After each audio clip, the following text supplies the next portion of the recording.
Welcome to Moments with Marianne. This is your host, Marianne Pastana, and I am so excited to be celebrating 10 years of meaningful conversations with you.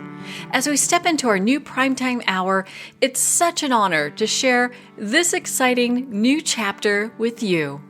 So whether you're starting your day out, headed to work, or listening from wherever you are, this hour is designed to bring you thoughtful dialogue, fresh insight, and inspiring stories so you can make every moment count. So thank you for being here with me today, and let's dive in.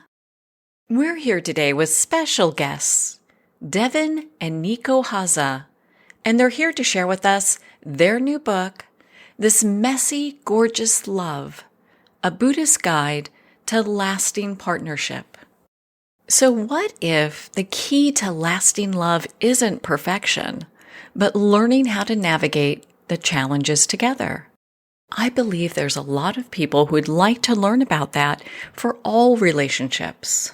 Nico and Devon Hase are married Buddhist teachers helping couples face and blossom in the truth about long-term romance. Nico lived in a monastery for 6 years before earning a PhD in counseling psychology and becoming a full-time insight meditation teacher. Devon has practiced intensively in the insight and Vajrayana traditions of meditation and teaches at Insight Meditation Society, Spirit Rock, and many more. So welcome to the show, Nico and Devon Hase. Thank you so much, Marianne. We're delighted to be here. Well, what an honor it is to have the both of you here and to talk about this book. What inspired you to write this? Yeah, so we have been many years in the making. We've been married for almost 20 years. And right from the beginning, our relationship was all based in our meditation practice. And what we found as Buddhist teachers, as meditation teachers, is that there's not a lot of teachings on how to bring mindfulness and meditation into our relationships, whether that's a partnership or a friendship or family, that often meditation is seen as something we do all alone, solitary on a cushion or in retreat. And over the course of our partnership, Nico and I have really been curious about how to bring these practices right into the way we talk to each other, the way we have conflict, the way we talk about our sexuality and express sexuality. And so this book is really the manifestation of all those conversations and stories and explorations we've had. So let's talk about messy, gorgeous love. Why the messy? What does that mean?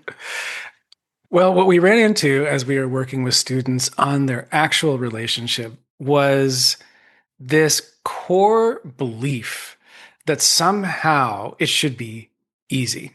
What we call the happily ever after myth. It's like you're on this journey to find the right person.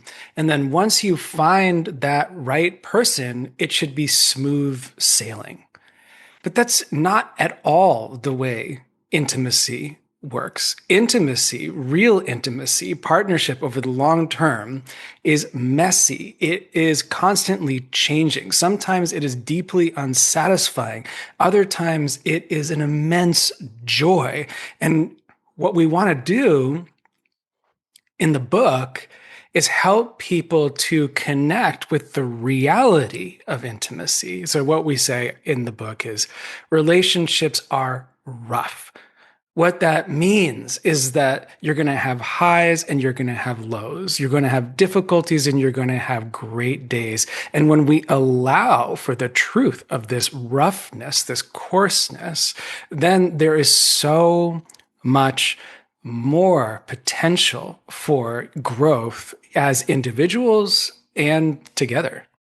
So how would you define gorgeous relationship in this context, especially when we look at it in a real life, with everyone having their real life challenges?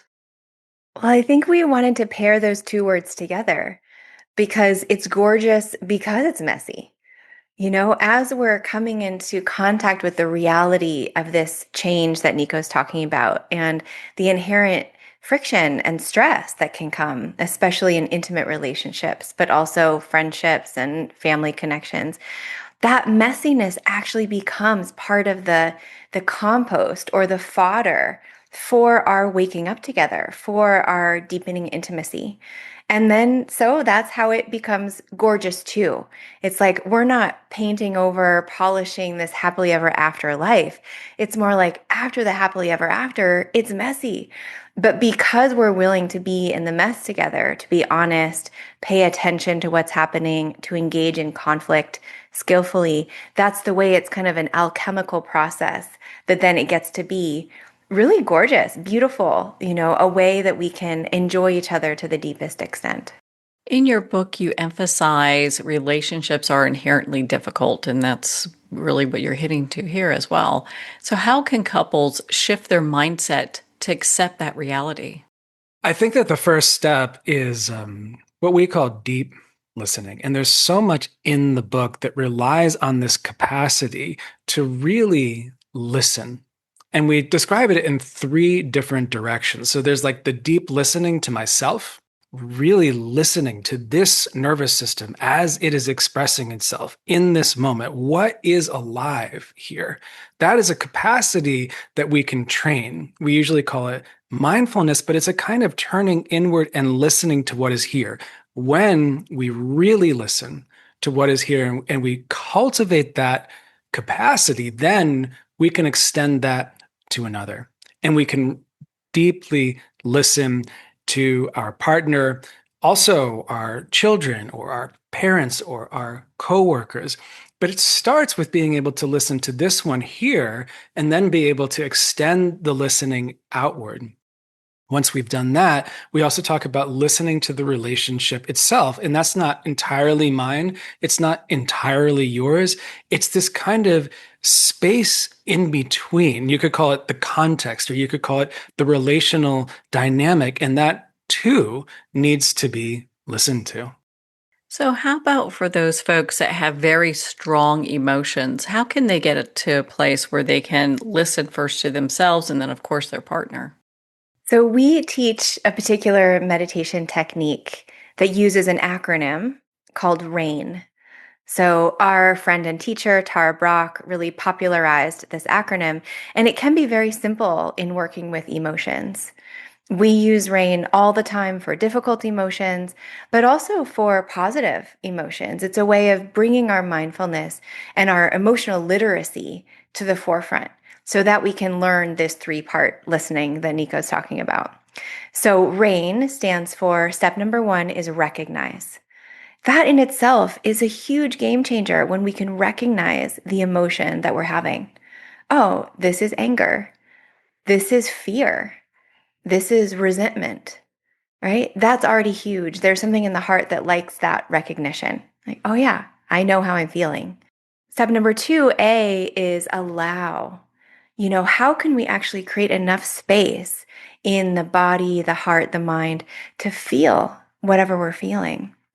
This also goes a really long way because in allow, we start to recognize how often we're having all kinds of caveats and conditionality to our emotions. Like, well, I'm allowed to feel happy and grateful, but I'm not really allowed to feel irritated and grumpy. And with RAIN, this brings that kind of curious, open attention, an unconditional interest to whatever the heart is experiencing. So we allow it. And then step 3, investigate. We bring an interest, a kind of inquiry to the emotion. Are there painful thoughts underneath there? Are the beliefs we're having? Are there other emotions? Often anger has an undercurrent of grief, of sadness. So we start to become, again, more emotionally literate in terms of understanding the territory of these emotions. And then the last step for N is nurture. So that's a kind of self-compassion practice where we can be like, oh, I think my heart just needs a little bit of time here. Or we, take a walk outside in nature. So of course, it's good to know what we need. We can ask our partner or our friend for what we need. But in the long run, it's really good to know I can give myself that, right? I can practice some nurturing, some self-care with these emotions. And that goes a long way in relationship as well.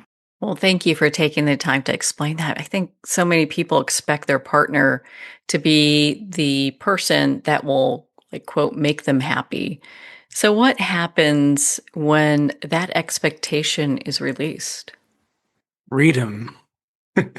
So, of course, we want to be in relationship, in partnership with a person who sometimes makes us happy.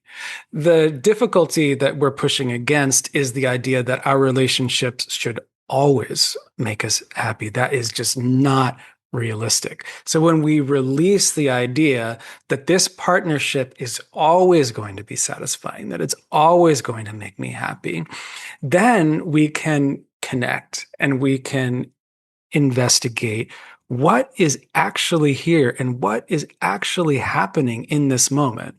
Through that investigation, we discover new territory for ourselves individually and as a couple. And the final step that we talk about in the last chapter of the book, which is called Seriously, Partnership Can Be Fun, is that we turn outward toward the world. So the relationship becomes a support for our service to the wider world. In your book, you introduce the concept of dukkha in relationships. How can understanding this idea change the way that couples approach conflict? Yeah, we love this Pali word, dukkha. And to say one of the working titles for this book originally was After the Happily Ever After. So what we're doing is dismantling this sense that it's all about just finding your person and then it's going to be smooth sailing. Because this ancient word, dukkha, its word roots, its etymology, it means a wheel that doesn't sit right on the hub. So it's pointing to the fact that relationships, like most things in life, it's going to be a bumpy ride. And especially when you got two loose wheels, you can imagine that it is pretty wobbly sometimes. And when we start with that, when we start with this, like we dismantle the assumption that it should just be easy. And if we're irritated or impatient or struggling in our relationship, it just means that we're a failure or we're not meditating right or, we're not doing it right. We actually go back to this fundamental idea that it's meant to be stressful. The unreliability, unsatisfactory nature of relationships are a feature, not a bug.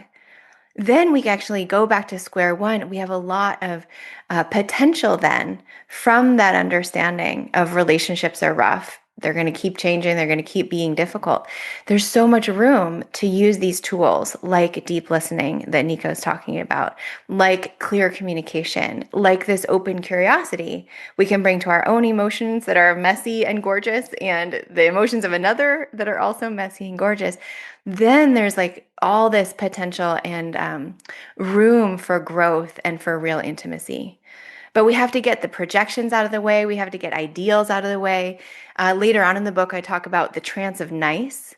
There's a lot of cultural projections that we inherit depending on our genders, our social location, that says you should always be kind, right? You should always be patient and generous with your partner. And that all gets in the way of this realness that we're talking about. So recognizing that it's okay if your relationship feels rocky. That's part of a long-term sustained connection with somebody. That allows actually if you're looking at the internal external dynamic and it needs to end, right? That includes relationships do end. There's room for that too. So what we're doing is we're really getting all of these projections, these ideals out of the way so that we can be real together. And from there, there's so much growth to be had. Let's say that someone is really practicing Buddhism. They do mindfulness practices or into meditation, but their partner is not. So how do they incorporate the ideas within this book in order to have a more fulfilling life? Yeah. And this is something that people bring up with us all the time. And it's a great question because a lot of people in our Buddhist community are partnered with people who are not Buddhist, who are not interested in mindfulness, who might not be interested in transformative practices at all. And so how do you work with that mismatch or that discrepancy? And so the first thing is that you don't need to be Buddhist to benefit from this book. I mean, we're bringing in Buddhist ideas, but we're also bringing in a tremendous amount of research-based Western psychology that anybody can relate to. So you don't need to be Buddhist to read this book. You can benefit even if you are not Buddhist or practicing mindfulness or doing any of the exercises, but just the basic ideas can be helpful. And then in terms of that mismatch between somebody who is in a transformative process and another person who maybe is not involved in that transformative process, that becomes the richness that you can work with, assuming that you're matched in other ways and that the relationship is something that you really want to invest in. Then that rub becomes the work from both sides, accepting difference, accepting tension and discrepancy, because every relationship, without exception, has some kind of mismatch. The Gottmans, who do a lot of research on couples, say every marriage comes with a set of problems that will never be resolved. Like every partnership comes with a set of problems that will never be resolved. And so to allow the rub to kind of work on you and to use the exercises and the techniques and the ideas that are in the book, it can actually deepen your growth. And I think I would just add too that this book, the relationship practices, they apply to all kinds of friendships and family connections. So, and we've had to find this too. It's like often our culture puts all this weight on your primary partnership, right? You're supposed to be the best friend, you're supposed to be business partner, you're co-parenting. There's all of this responsibility and weight put on this one relationship. And yet, for a healthy dynamic, we need to be finding those needs in other people too, in other friendships. And so I do a lot of these practices with friends. I do my own journaling. I check in with my parents in a particular way that we talk about in the book. So it doesn't have to always fall on your primary relationship. If you're interested in your own personal process and you don't want to do it with your partner doesn't want to do it with you, if you do that outside with other friendships, it will benefit, right? I promise. It's really going to be such a gift to your partnership then, all that work that you're doing in other ways. In your book, you describe relationships as a path for personal growth. What does that look like? Yeah, such a profound question. And for us, Nico and I mean, we started meditating very young as teenagers. And both of us were very clear from that point that we wanted our whole lives to be about waking up. And it's been a couple decades of finding out, how do we actually do that together? Because Buddhism is traditionally a monastic practice, right? Both of us have actually had times of ordaining. So we know that world of renunciation and celibacy. But as these practices get more thoroughly translated into our modern day culture now, there needs to be ways that we bring all of these deep personal growth tools to our everyday lives, so that we don't have to go away to retreat to get enlightened. That the mindfulness, the meditation, the insights that we have about awakening can happen right here in our kitchen, in our living room, on the couch. And so that's how this book has really been such a beautiful process for us to see, oh yeah, there's ways we can meditate together in relational space. We can speak our insights out loud.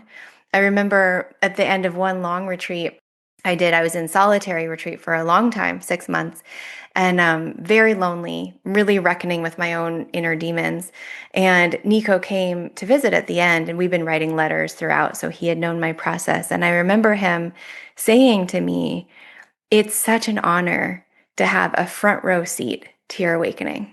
And that sense of having someone witness, my own work was so key. It was so important. It really made my retreat valuable because of that co-regulation and that way that we've been mirrors for each other. We joke, we have a whole bunch of different meditation teachers, but in the end, we're our own best teachers for each other. We know each other the best. I can reflect all Nico's foibles. He can give me all that feedback too.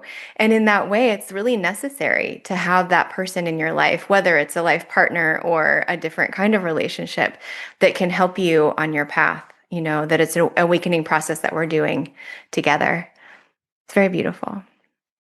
What a profound, I really appreciate you sharing that. I really love that.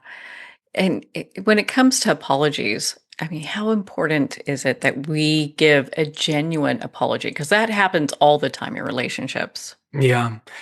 I think there are two related essential pieces. One, in the book, we talk about appreciation. So we call it appreciation is magic. And again, we're drawing from the Gottman's research where they looked at couples and who were really healthy compared to couples that were struggling. And they measured the number of compliments to the number of criticisms that each of these couples had. And what they found was that really healthy couples gave 5 compliments for every 1 criticism. So you can take that home and really think about it for yourself. It's a 5-to-1 ratio. Every time you criticize your partner, you're going to have to think about 5 times that you're going to say something really loving and appreciative. So appreciation is magic. That creates this baseline of trust. Then within that baseline of trust, of course, we're going to have ruptures. And ruptures are very, very painful. And the closer you are with somebody, the more painful the rupture will feel. And so with rupture, there needs to be repair.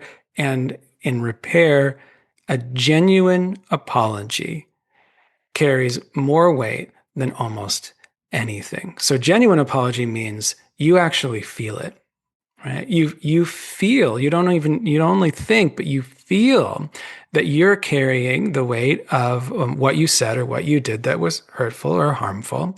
And then the other person can feel that you feel it. We're like bells that kind of ring together. They can really sense that you are connected with them in the apology. And that's another kind of magic. Like the art of a genuine apology goes a long, long way. I really appreciate you sharing that. In your experience, both of you, what really kind of keeps couples from rebuilding connection after moments of strong disconnection? So in our conflict chapter, we name 3 different conflict styles. And these are like any kind of personality categories. There are strengths and weaknesses to each of them. So the first category is a volcano, right? Folks who are really eruptive, volcanic in conflict. They get loud, they'll say exactly what they think. That's a big rupture. And sometimes that can be scary.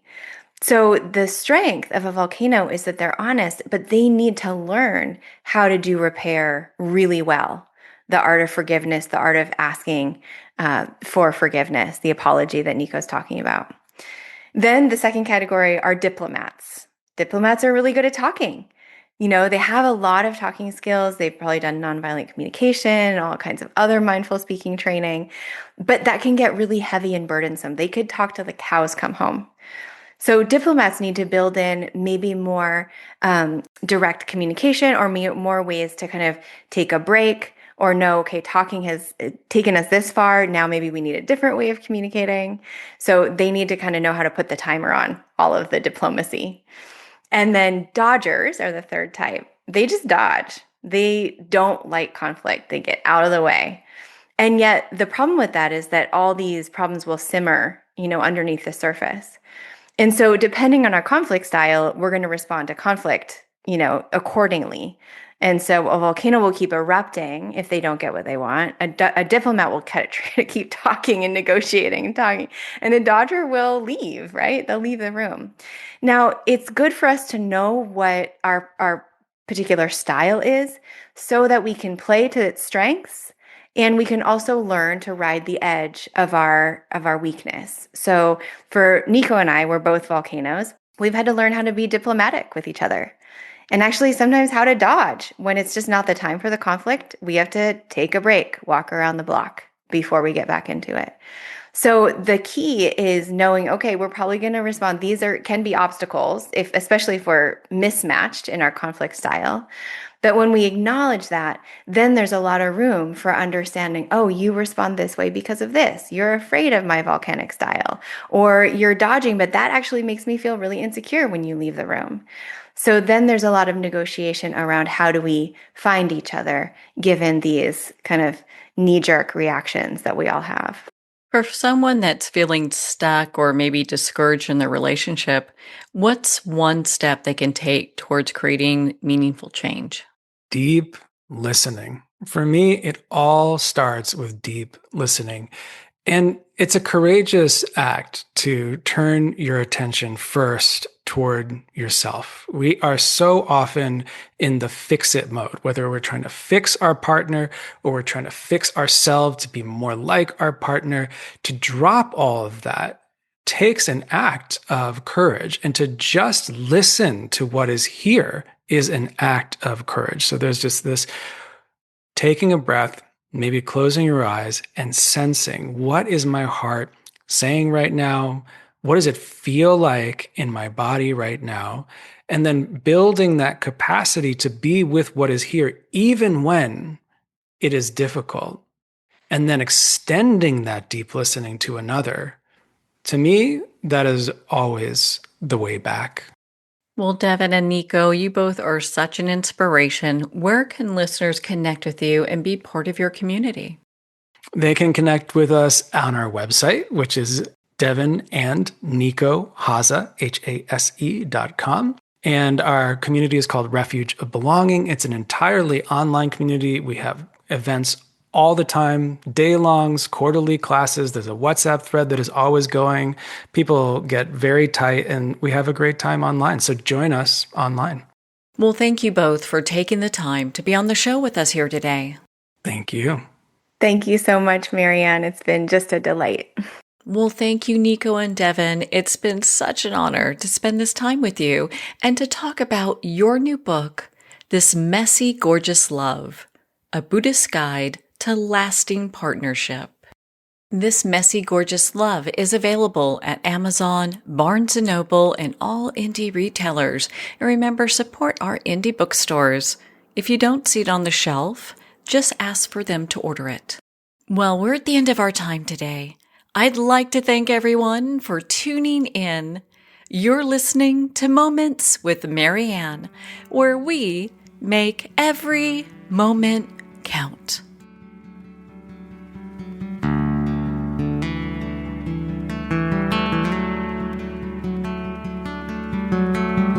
In a single moment, your life can change. Moments with Marianne is a transformative hour that covers an endless array of topics with the best of the best. Her guests are leaders in their fields, ranging from inspirational authors, top industry leaders, and business and spiritual entrepreneurs. Each guest is gifted and a true visionary. A recognized leader in her own work, and while teaching others to develop, refocus, and grow, Marianne will bring the best guest and sometimes a special surprise. Don't miss this. You never know just which moment will change your life forever. Make sure to tune in and visit momentswithmarianne.com for more information.